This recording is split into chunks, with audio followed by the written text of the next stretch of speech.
දැන් ඔය ගෙවල් වල කේන්ති ගන්න කට්ටිය කල්පනා කරන්න ඕන හොඳ. මහදයක් ඕනේ මාළුවකට පින්නකට ලුණු ටිකක් මදි වුණත් මිනිස්සු කේන්ති ගන්නවනේ. ඔය හොඳට බලන්න ගෙවල් වල මේ අවුරුදු ගාණක් උයලා දීපු බිරිඳ බත් එකේ කෙස් ගහක් තිබ්බොත් එහෙම ඒ කුණහරපෙන් බයින ගෙවල් තියෙන ඕන තරම් තියෙනවා.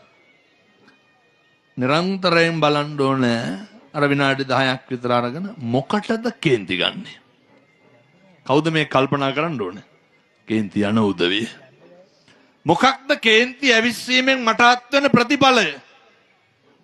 මම අහුවා අර විදේශගත දායකයාගෙන්. කේන්ති ගත්තාම මොකක්ද ඇති වෙන ප්‍රතිඵලය කියලා.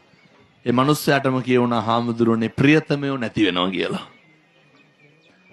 අපිට කේන්ති ඇවිස්සෙන්න නේ කේන්ති යනවා නම් කමක් නැහැ එනවනේ වෙන්නේ.